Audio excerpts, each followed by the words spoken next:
is one of those.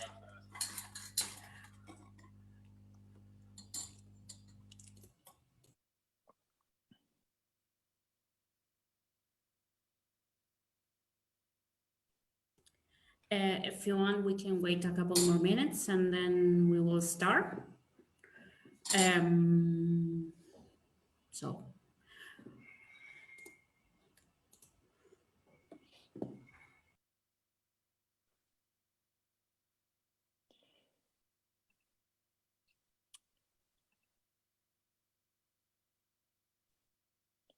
Could I get the permission to share screen for when I start the presentation? The host will need to. I will be able to give you permission to share.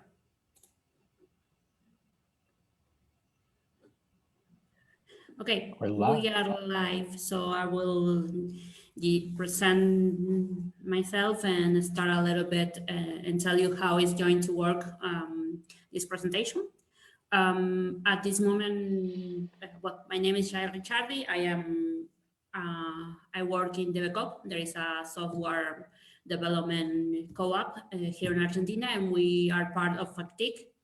And this is a new show and tell.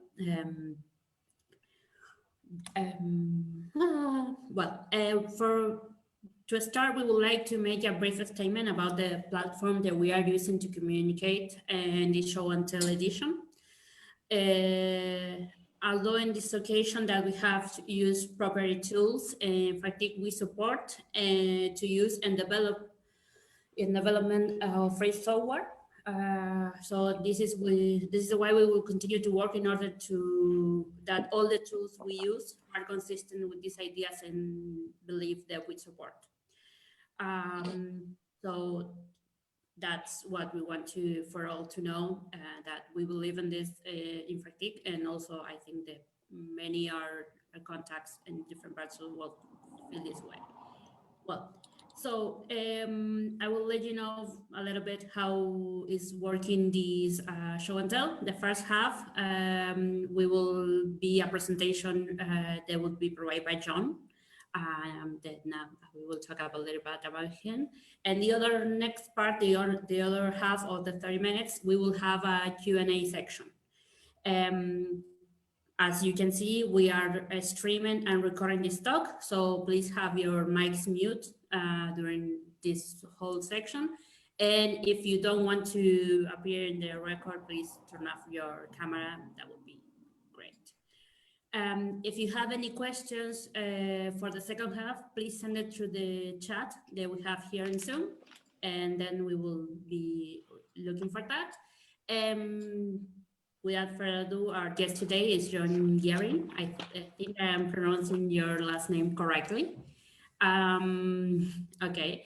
He's part of Loomio. Loomio is a decision-making platform that supports groups from few people to thousands to start and hold conversations that would lead to clear outcomes and action sharing and understanding of this process of decision making in this kind of companies. John, do you want to start? I will leave you the floor to you. Gracias. Buenas tardes todos. Hello everyone, or kia ora, koto katoa, as we will say in New Zealand. As Yael said, my name is John. Really grateful to join you all today and share a bit about my cooperative, Loomio's journey, and a little bit about the tool that we've developed to support us and other co-ops along the way. And I would love to share a little presentation and use some slides, but I don't have the permission to. I'm wondering if that's possible, or I can send it to someone, give the presentation to someone else to be the presenter. So you gave John the permits to share? I think myself has the permissions. I will chat her, but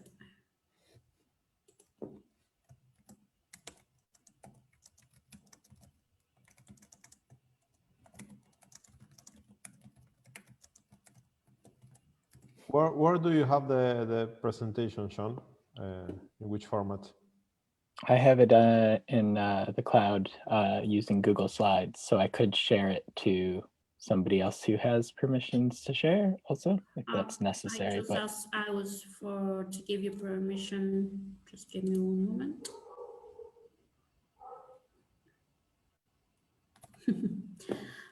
We should have the sign that we have difficult technicalities. I don't know. Okay. Because the only one that have permissions is Alice, and we are trying to get a hold of her. Give me just. Okay, maybe we can. You can share me the presentation meanwhile. Maybe. Sure, let's do that. I could try sharing the screen.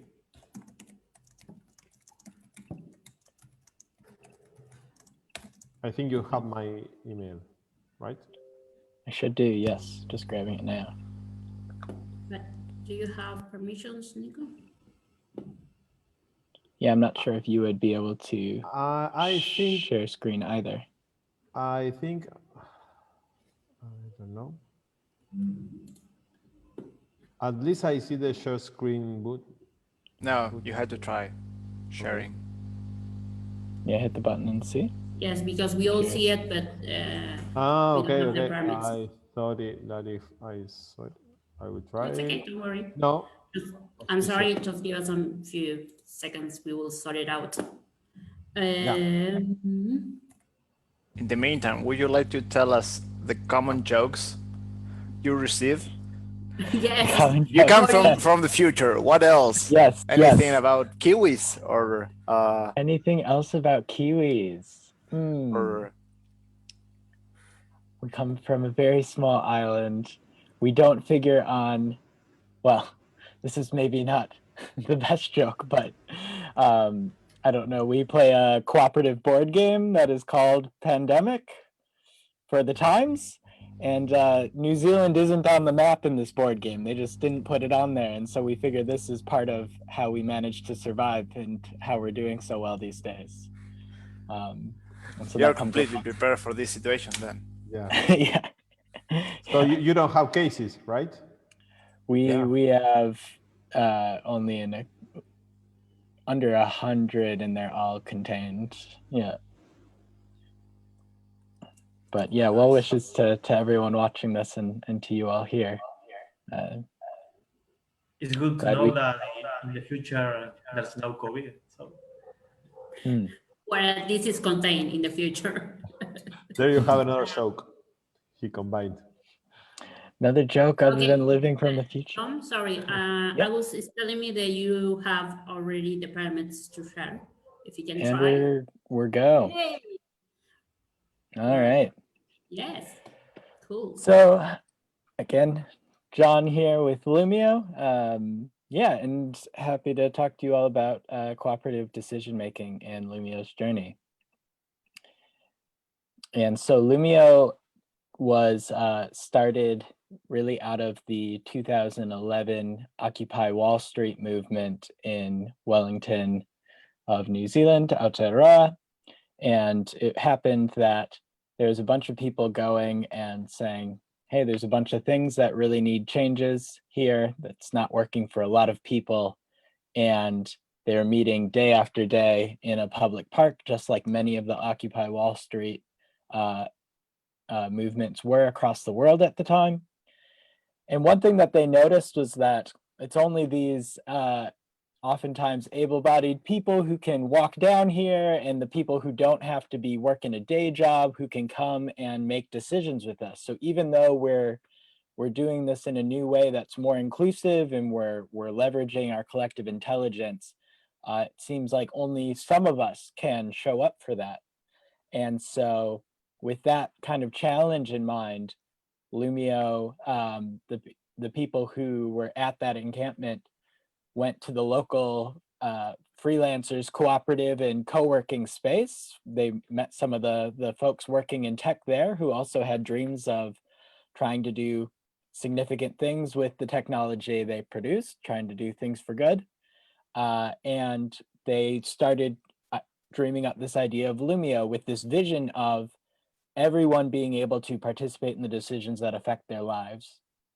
And that's evolved quite a bit in the last 8-9 years, and we still hold that vision. But we also say, you know, this is about better collaboration that feels really good and is also effective and efficient at the same time, moving our business and efforts forward.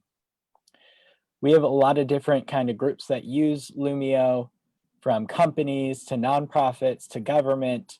Some companies, the self-management case or this horizontal case, are using it for even the biggest decisions. Are we starting a new office in that other country?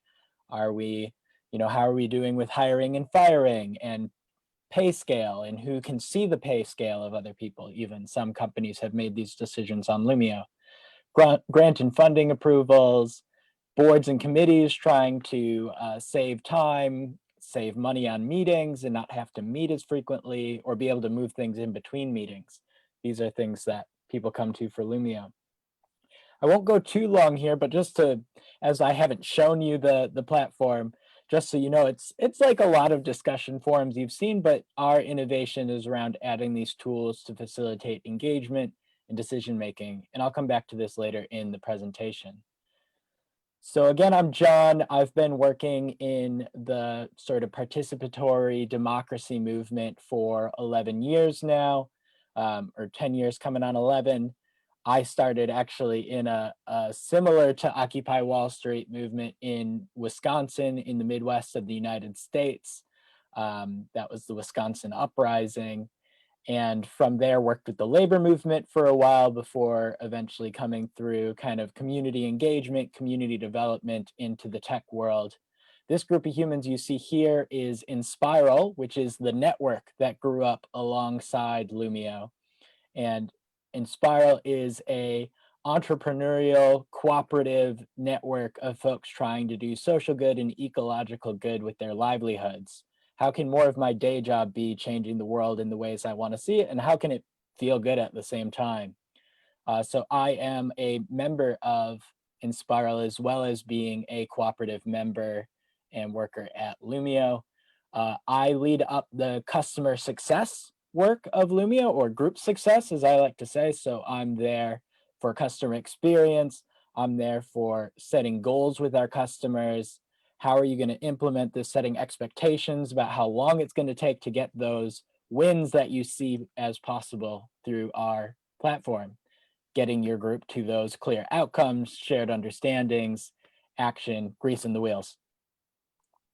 I brought this in here just because our journey maps a little bit to Inspiral. So I thought I would just show you this nice little timeline to give you a little sense. 2010, that freelancer co-op's getting started, social enterprise is entering our lexicon, and I like that we made our first Loomio decision is on there as one of the pieces as the group was growing. And so there's a number of companies that were getting started around this time, and they're all helping each other to try and make it, because it's hard to raise an ethical business, which is one of the things that I want to talk to you all about. Is how do you grow an ethical business? And that's what we've been trying to do for quite a while. And we've come a long way, and we're still working hard at it. One of the things that I wanted to kind of highlight on our journey to where we are now is we took a long time building this handbook, and we actually quite tens of thousands of people have taken a look at this. It's really a tremendous resource. I bring it up in a way to say, here's a resource. We've actually need to go back and update a lot of this because we spent a lot of time on it, and now we've evolved quite a bit differently, like how we work together. This stuff still holds true. I'll talk about this down the road as we go. But one thing that's a little bit interesting is we invested a lot into our culture. We invested a lot into how we work and showing others how to do it. And we did face the challenge of not investing enough into the business model. And so in some ways, we've really been focusing on how do we create an effective business model for what we're doing probably only since 2018 in so many ways. So we still look like a startup, although we have a very developed product because we were working on the product all this time, even while our focus, we didn't invest quite as much into the sales and marketing, particularly, I'll say, and that business development in our early years. And we're still working on that. I just wanted to speak really quickly to the need that Loomio responds to. I spoke to it a little bit, but some of the things that, this is a co-op in the UK Cooperative Assistance Network. You know, the quality of how boards are leading these co-ops depended on the quality of decisions made. That's what Loomio is there for. And Austin Cordasco, our friend in the UK, talks about having the board meeting open all the time. The board meeting is never closed.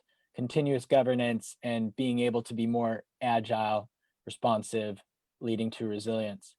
Here's a cooperative car sharing network in Belgium, a big network that's also running it cooperatively, getting lots of member engagement, creating a safe space online that's easy to use where people can participate in any kind of discussion.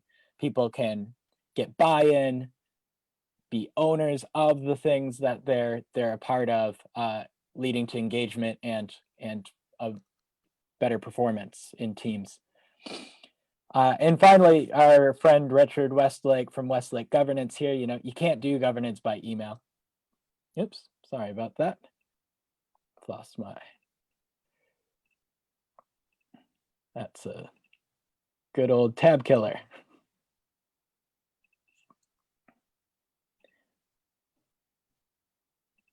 One second. There it is.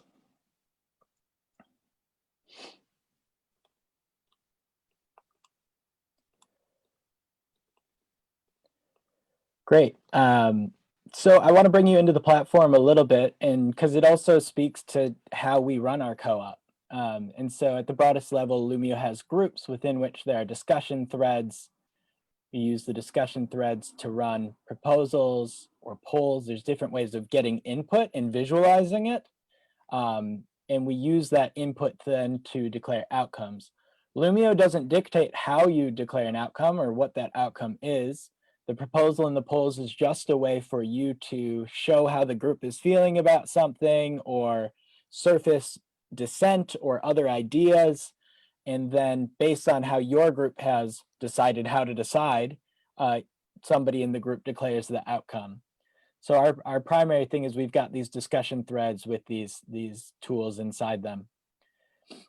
And so, you know, Loomio comes from expertise around process design, facilitation, and we've been growing up alongside companies innovating horizontal management, self-management, and just community-centric ways of collaborating effectively and efficiently.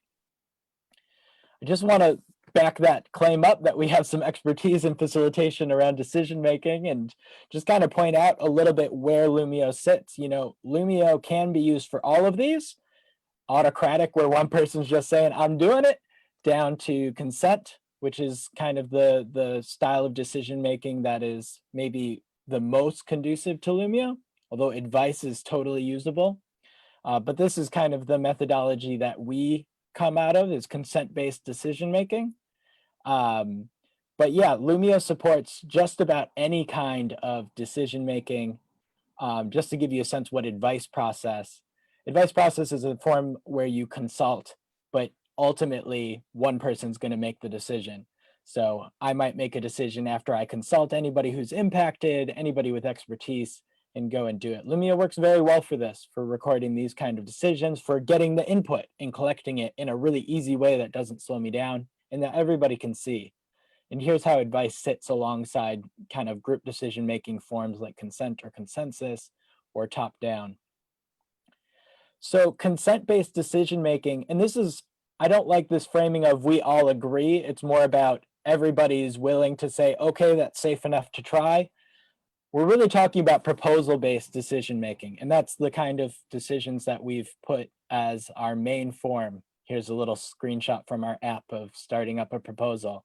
Let's go to the moon. We give people the information they need to agree or disagree.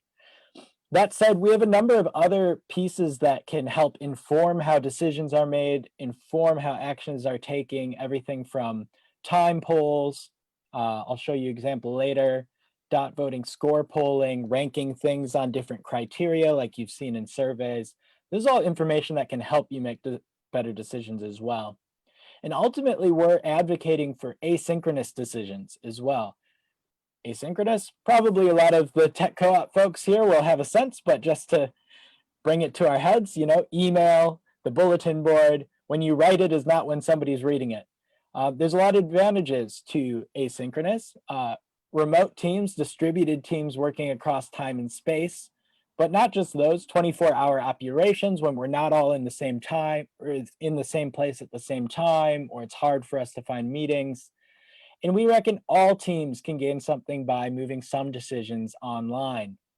A couple of those benefits are alleviating time pressure, time to sleep on it, as we say, being more thoughtful and considerate in that. There's a easily accessible record. We sometimes like to say we're working towards auto documentation, that you've already got those notes loaded after you've had the conversation. It helps people follow along as well. I wanted to talk about the case of a bigger organization. This is a 400 employee company in the HR space. Their main office is out of Canada, although they're across several continents. They have 3 locations and a couple of subsidiaries as well. This is the Ian Martin Group, and they're doing some really amazing stuff, doing their company in a very horizontal way, or self-management, self-organizing, as they say. I'll just restart the share so I can share the audio and you all can hear what I'm playing here. I'll just share a little bit about their use of Loomio. And Yael, if you can, and to give you, you can keep me on the time. I have lost my clock in this process. Don't worry, I will let you know. Thanks. a specific example, I am going to show you a decision that was made in the recruiting leadership team. All decisions begin at the top of the operating system when someone notices a problem or opportunity. So in this case, we were coming into fiscal year 20, and recruiting leaders started to talk about maybe this is a good opportunity to review the way that we use variable compensation in our team. And the first question that needs answering is this worth pursuing? The options are yes, I'm not sure, or no. And in this case, through conversation, it was clear that this was a yes. It was something that people wanted to at least review and possibly make changes to. The second question here is, what type of problem or opportunity is this? And there are three choices. The first is behavioral or interpersonal. So compensation is definitely not in that category. The second is role or impact, which relates to an individual person's role or contribution to the organization. And then there's everything else. So compensation would fall in that third bucket, and that leads to a set of practices that we call sensing and responding. And the first step is to appoint a steward. So that was my colleague, Ratish Manivanan. And you can see here in Loomio, this is the tool that we use to manage our decision-making processes, that Ratish has started a thread related to variable compensation or bonus for leaders in the current fiscal year. And you'll see here lots of people, including myself, saying, I personally liked using productivity ratio as our goal last year and recommending that we do the same in the year ahead. Here are some of my colleagues saying the same. So at some point, I think it became clear to Ratish that using productivity as a measure for us was working and people were in favor of it. So he made that proposal that we base our fiscal year 20 compensation on the same. On that proposal, there is lots of agreement, lots of green thumbs, and we move on to the second phase of the proposal, which now has a different steward. The steward on the second phase of the proposal is my colleague Jillian from finance. And here Jillian has the task of putting the specifics to the plan. How will bonus payments be paid out? On what timeline and in what quantities and with what criteria? Here, when she begins to gather advice, you'll see a lot more disagreement about how the specific plan should work, and disagreement and ideas, and I think this is more important, or I think that's more important, and here's the implication with taxation. So many perspectives here to be considered. Ultimately, Jillian makes a proposal which is consented to despite some disagreement. We use consent-based decision making. So I'll leave it there. It goes a little bit more into their particular way of deciding, but you can get a little feel for how Loomio is helping capture some of this stuff and move it along. And one of the things that I wanted to just kind of point out is that sometimes you just need to make a decision and somebody needs to take that forward. And this is more in that advice process kind of territory. And so advice process, by the way, is something that we use a bit at Loomio, and Inspiral, the network, uses a bit. I'm also employed a couple days with the Inspiral network. And so with a big 100-person, well, we're 120, almost 130-person network, you know, sometimes a team's not going to have time to go and consult everyone. So you're just going to consult the key people and make a decision and move forward. And other times, it is important to seek the consent of people who are effective. And so Luz Iglesias talking to you how that's a distinction that Loomio actually holds pretty well. You can kind of really clearly say, here's the kind of decision we're making here, and this is what you can expect from that process, and here's how your input will be treated in this process. The other thing I want to talk to that Loomio supports and that has really served us as a co-op is rhythms. Using rhythms to balance freedom and focus, purpose, strategy, and planning. And so broadly, we have like yearly, we try to get in away from the office for a retreat. We find this is really important for keeping us together. Quarterly, we're trying to touch the high level strategy. And then we use a form of agile sprint planning and retrospectives. And so here's just an example of us finding an ongoing time for a quarterly meeting. So we're using one of our time polls instead of Doodle, which is a similar tool. But what's nice is with ability to comment alongside the polls, we're also asking people what's the right duration and what's the right cadence. Is this going to be every 6 weeks, every 8 weeks? And so we use this to get a bunch of people from several different continents. We have some of our colleagues in Europe to figure out a time for us. One other example of using Loomio to maintain the rhythms is we have a spot for our demos and retros, and we want to bring all those actions and insights from doing a retrospective. You know, how did that go? What went well? What went bad? What do we want to change? We like to have that all in one place. And so here we've got an example of one of the retro notes, starting to see what went well in there. And then what's nice is as you go, Loomio creates a timeline so I can just easily flick to the retro demo and notes that I'm looking for. So that's the majority. I have a couple of other things I could share, but I think questions are more interesting. So I have like a little bit more material. I know you all asked some interest about our revenue model. I could jump into that a little bit, or yeah. I don't have a lot of the technical details, but we're using Vue.js on Rails, and so I could answer maybe the little bit of questions that I know about that. But I'm happy to talk more about like how we've gotten ethical investment into the company or things like that. But yeah, happy to open it to questions now. Yeah, I just put on the chat if anyone have any question for Sean, now is the time.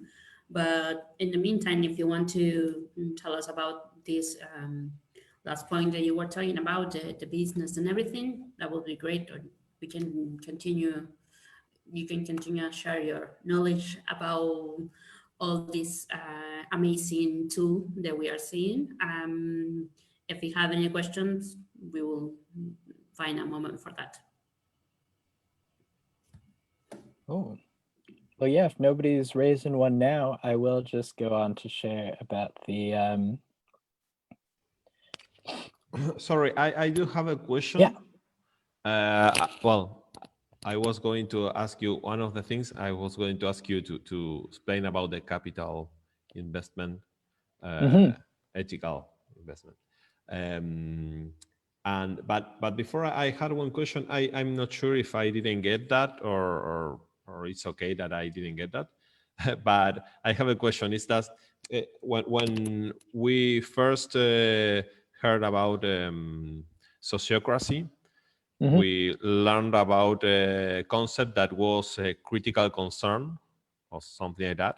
Is that when it's not that you don't care about the decision, it's like you can't stand that decision is going forward, for example. So do you have some mechanism in this like process in which we could say, hey, this is a critical concern for me, like it's not that if the majority wants, is that I can stand like being in this group and that this decision goes in that direction, for example? Yeah, absolutely. So I've just brought you to a guide that we produced with another worker co-op out of the United States called Round Sky. We particularly like their integrative consent model. And so the way that they speak to that is when you get into this fourth phase, you're looking for objections, and not every tension or concern is an objection, is a valid objection, I should say. So they even recommend a couple of different things as sort of, here's a template of the minimum viable criteria of a valid objection. And so one of the examples they often use is, all right, I have a proposal for a new logo. And somebody's like, oh, I don't like orange. It looks terrible. And so one of the questions we would ask if we're using this process is, well, is that just a personal preference? Because one of the criteria for that to be a valid objection is that it's impersonal. And so if it's a personal preference, we might say, well, great, it's good to know that, but within this decision, we're not going to handle that because that's not a valid objection. And because we're trying to move quick enough, basically, to like, we definitely want to give time for every valid objection, but we're going to just put aside anything that's not, in this case, and that the biggest one is that not safe to fail. So it's not just that there's a better idea, although we want to hear those, and maybe we want to have a meeting about the better idea down the track. But if we're already at the stage of I've made a proposal, then we only want to hear the things of this is going to cause harm to the organization or to people outside of us. And if not, let's move forward. And sometimes you use that, as you said, kind of like, is this something that would cause you to leave the organization if we did it? Like, these are some good heuristics as well. So we reckon every team comes up with their own criteria for useful objections, but here's kind of some ones that you might consider. There's evidence. This isn't just a prediction of like, anything could go wrong. That's one that I've found really useful, of challenging ourselves, because we have tens of thousands of customers. It's easy for us to dream up, oh, maybe somebody would have that problem. But the question is, oh, have we actually heard that story before? Or are we designing for a problem that might actually not exist, which is, we don't have the capacity for that.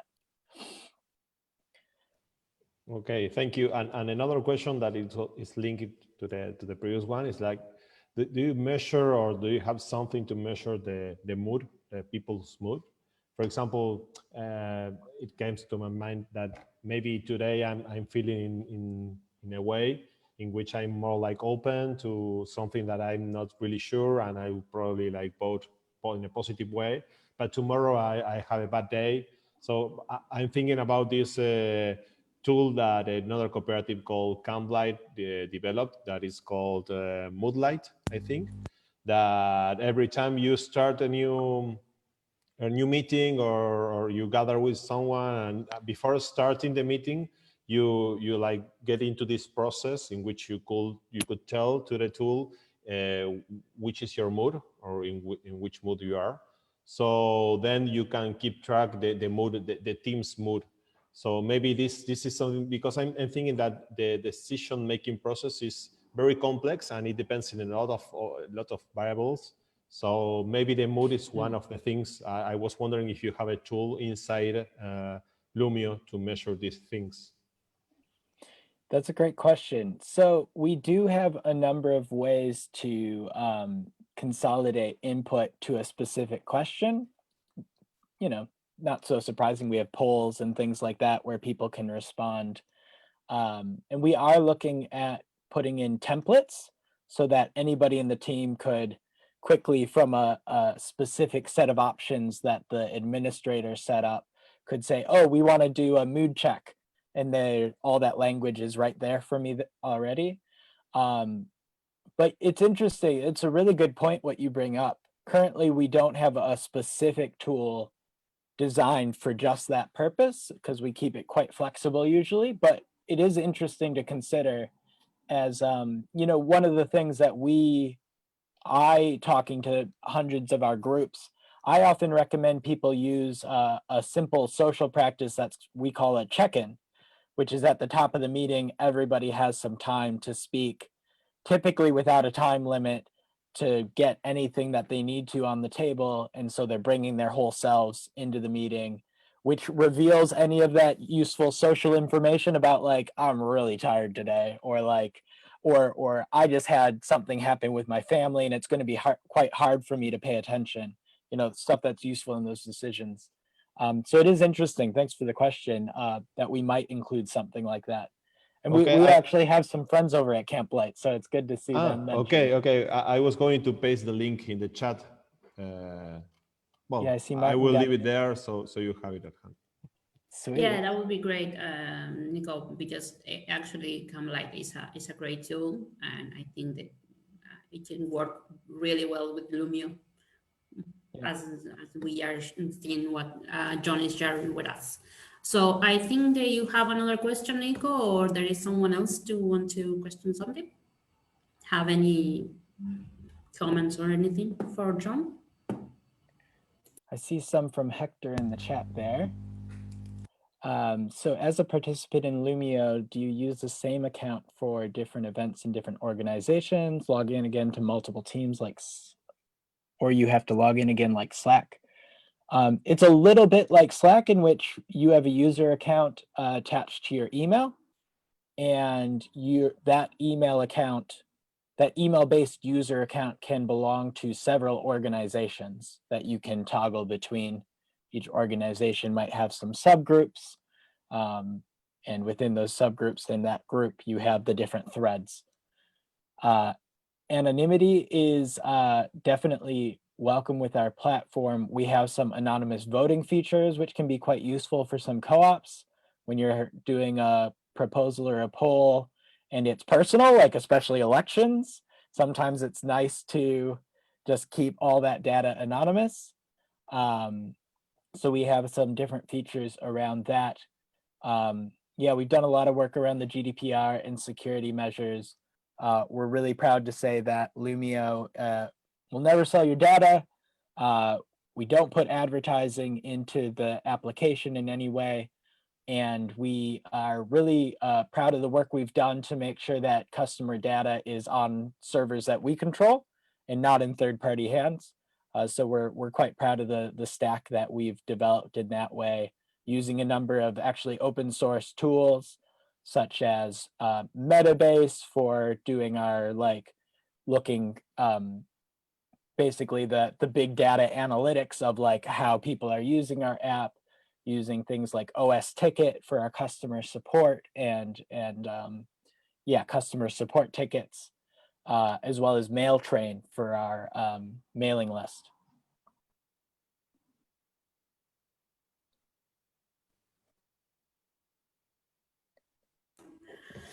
Okay, anyone else? It's good to know that you don't have advertisements and that kind of things that sometimes have a lot of engineer behind to steal the information of the user and everything. So how do you manage to have this business profit and everything without the publicity and anything? You have a fee for the tool, and or do you work with a different way? Yeah, great question. So our revenue model today looks, it's gone through 3 or 4 transitions. It may not be quite the final one, although we feel like we're getting a lot closer to what's going to work for us for a while down the track, and that's using active user pricing. So previously we were doing per person, like if you've got up to 50 people, here's your price per month or per year. And what we found is this is actually not too dissimilar from how Slack prices is. It's actually quite useful, especially for groups that you might have a core team working on it month to month, but then you have your big annual meeting with all of your members, and suddenly you have a bunch of users. And so we find it useful to say, okay, active users are anybody who within the month have made a poll, have voted, have commented, and we're only going to charge you for active people. So we really want to attach the price to the value that our customers are getting. So that's why we say, all right, well, we have a baseline, but after the first 10 people, it's $3 per user, per active user. And one thing to note is that we've done a lot of work. And one thing that's been challenging for us is we really want, we've had Podemos in Spain that came out of the M15 movement. We've had the sunflower movement in Taiwan. A number of amazing community-driven actions use Loomio, and we've never wanted to put Loomio behind a paywall. Loomio is open source. Anybody can implement it for free on their servers. We offer it on our host, on our servers for this price. And along with that comes a bunch of customer support, ability to get in contact with us. But so even though then we have these volunteer groups, if you have no full-time paid staff, then we give it to you for extremely low cost, $30 a year. And nonprofits get a special rate as well. If participants come in only once, then they are charged $3 USD for that participant in that month. Yeah, if that participant comments or votes. So even actually people can go and look at can read without incurring a charge.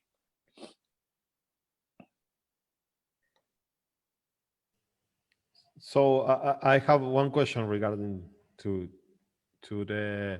this model. Do you have the main staff that is supporting all this platform? And I'm referring to the development team. Do you have all the team inside in-house? I mean, or do you have contractors? How do you manage that? Where is the development team? Yeah, great question. So we are a team of 5 folks right now. We have 2 people on full time, and myself and another at 0.6 and 0.8 full time. So 3 days and 4 days a week. And we have a contractor from some of our marketing. Our dev team is totally in-house. We've put in a lot of years and we're at quite a stable product. But yeah, it is we're quite lean and we are pretty pleased with the talent that we have, that we can keep moving forward, keep everything ticking with we just have 2 devs. So one's 4 days a week and our senior dev is full time.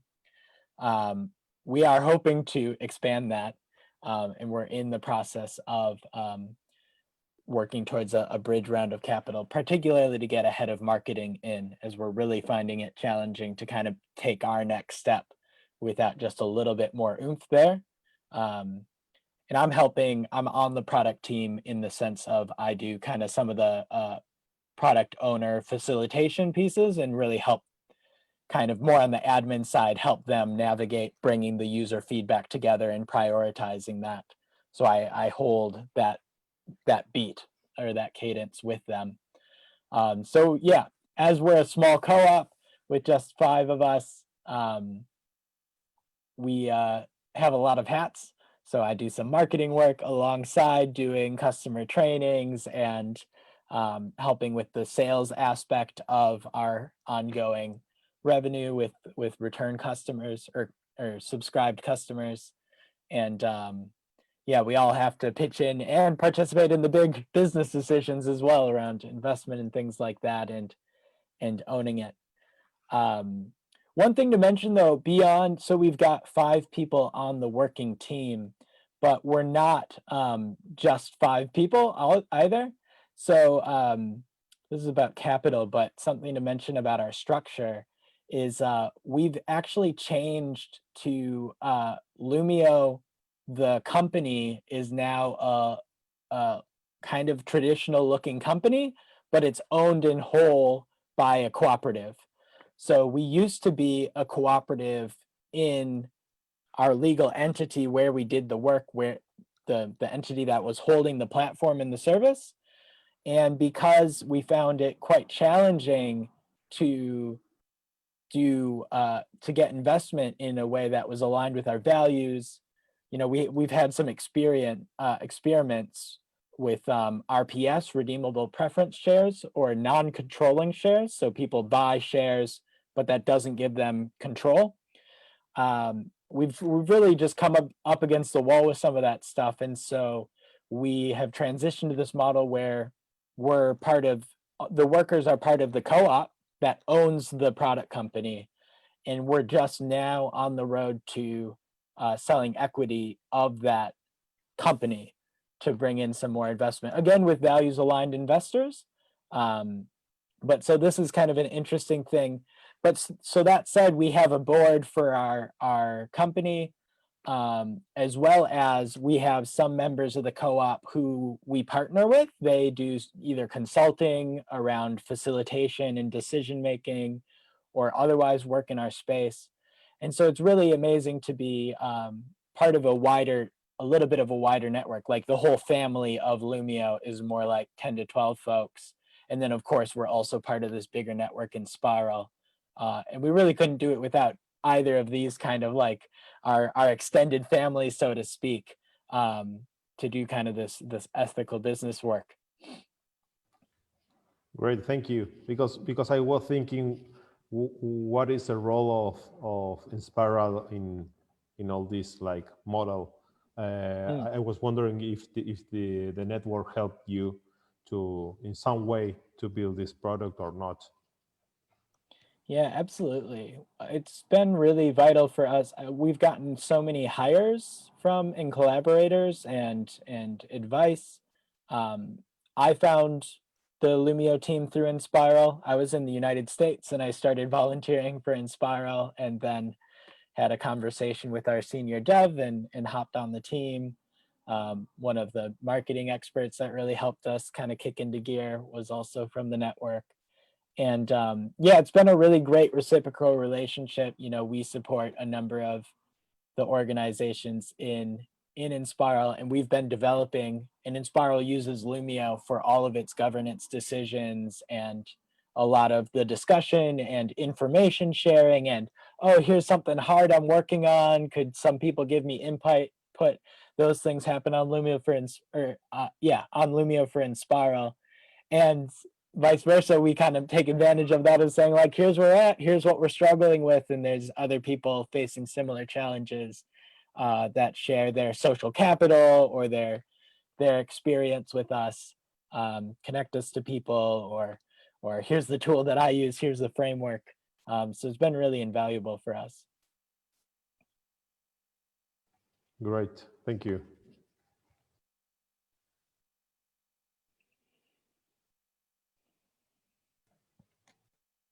Shai, I think you're muted. Yes, I was mute. John, we have one question about the previous topic. That is about the amount we have to pay for the tool by month. And Hector is asking if one of the participants just use Loomio once a month, then you charges the $3 for the month. That is correct? For the ones that are extra, the 10 that you have for the price of $30 amount. Yeah, I think I answered it, but to answer again, it's if a user comments or votes or starts a thread or a poll within the month, then if it's over your 10 people that you get as a baseline, then it'll be $3. But anybody can read the things going on in Loomio, and that doesn't cause a cost. Okay. Thanks. Okay, great. And so we have a few more minutes to this show and tell. So I don't know, if John, if you want something else that you think that they would be great to share with us, or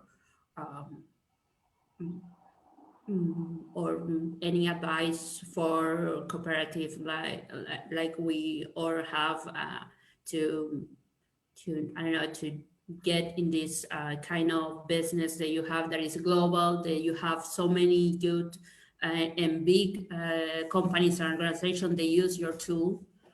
Sometimes for the cooperative, it's hard to get in that kind of place with the clients and everything. So perhaps you can give us some advice about this, about the marketing, or about the use of your strategy of communication and everything. I would be curious, if you don't mind me asking, at least those of you I can see on the call. I'm curious about how many of you like kind of have a process for how you decide really articulated clearly. If you'd raise your hand, do you know like your decision-making process? Can you see it in the handbook? I see one hand, I see some heads no. Yeah, so maybe half of the room, a little bit more. So I think that's one of the biggest things that we have been learning, is it's just really valuable to decide how you decide, and to make that explicit. Because if you don't, I think some of the challenges is, you know, other than it like going in circles and like, or did we make a decision even, is that power can get really unbalanced. If you don't name it, then it's going to just default to whatever the traditional is, and that doesn't always serve us. And I think that's been one of our biggest learnings, is that if at least if we name it, it doesn't mean that there's not hierarchy. There always is some hierarchy. There is, some people are more skilled than others at certain things or certain kinds of decisions. But if we can name that, then it can actually be a valuable tool for us, as opposed to this kind of shadow force that's kind of affecting how we go. And so that's been a lot of the Loomio project. And I think we're still trying to crack the code of how to bring people into this, that the fact that it's really useful to name your process, and the fact that you should do some of your decisions online, because it helps you visualize it and it helps record it and make it transparent and clear. But a lot of what's been working for us is word of mouth. So, you know, the one ask I would have of you all is, if you know a team that's having those conversations that go round and round, and like, what's going on, or just like trying to make decisions by email and it's getting totally lost, or having trouble getting people engaged and it feels like there's only a couple people talking in the room, we really encourage you to share Loomio, encourage you to look at we've done a lot of work writing a facilitator's guide, and we've got a bunch of guides in our help. That's help.loomio.org. I'll post in the chat, or just find it from our website. It's quite easy, loomio.org. So that would be our ask, is share the word. You know, it's really useful to have clear what your process is. The value sometimes isn't the day one, but like you see it down the road when you're moving really quick and making really good decisions that include all the voices, the people who've got the pertinent knowledge from the front lines, as well as, you know, any outside opinions, because that's where the value sometimes lies, is in surfacing that outlier position. And that's again what it's useful to like have a conversation with the whole group, is if somebody is seeing something like, oh, I think this could actually go really bad, but I don't have time to say it, or I don't want to make a big deal out of this. Like that's where we lose valuable insight that could really support our companies to grow. And so that's, again, why we find it useful to make the process visible. Here's your chance to raise reactions and questions and comments. It's safe to do that and good to do that. And we'll keep moving forward, even if it's like, doesn't make sense.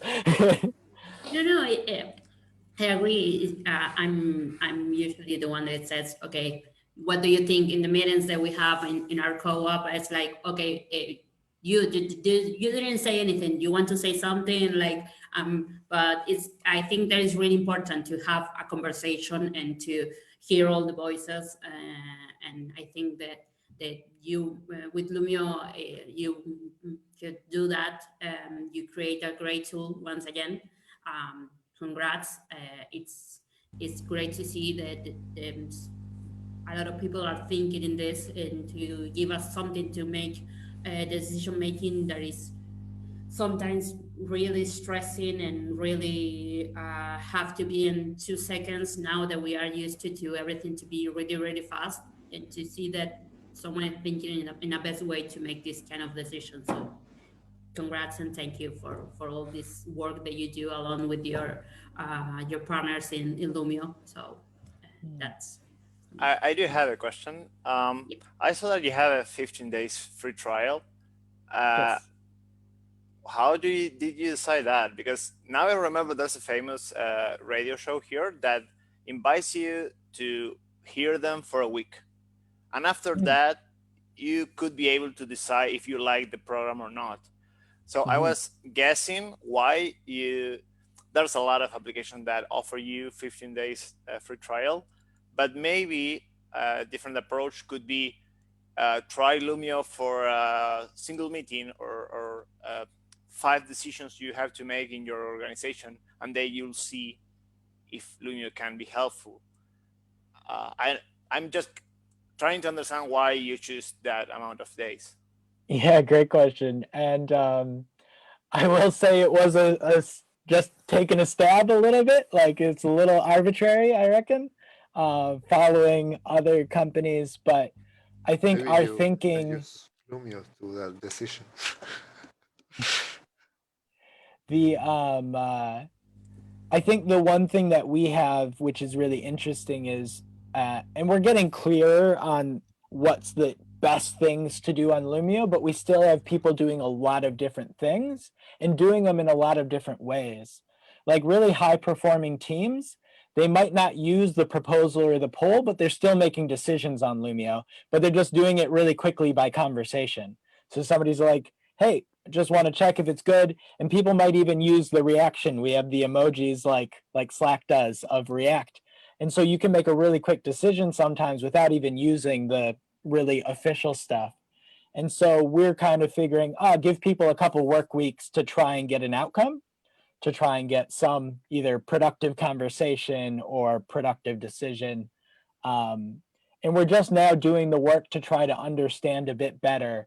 Oh, if you came here to do voting, what does onboarded look like really? We're actually just doing a bit of the research to, we really want to know how long it takes people to get onboarded on average, so that when we make interventions into the onboarding process, either by product or by our support, we can actually see, is that making a difference with our time to onboarding?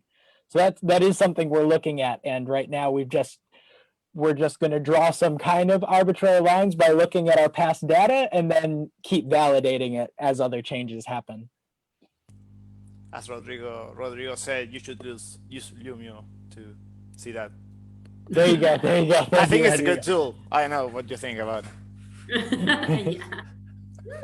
But sorry. Go No, ahead, it's Nico. okay. No, I just had one question, but I think it should be the final one because it's more personal. So I want to close with this question. Actually, we are on time. Okay, so I More will jokes? do it.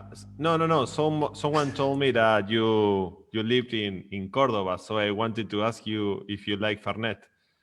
Oh yeah, yes. Okay. How can you Now- not? Now is everything okay with Factic? It's official. Well, now we know what to give you for Christmas and everything. We can send you some Fernet to New Zealand. And if you like mate, we can also send you some yerba, but that would okay. Once again, John, thank you so much to give us this time to tell us about this tool and all the process, the growth of Loomio during this almost 10 years. So thank you so much. Thank you to everyone who came to this show and tell. We are very proud of this space that we have in Factic. So thank you. And John, if you want to close with something.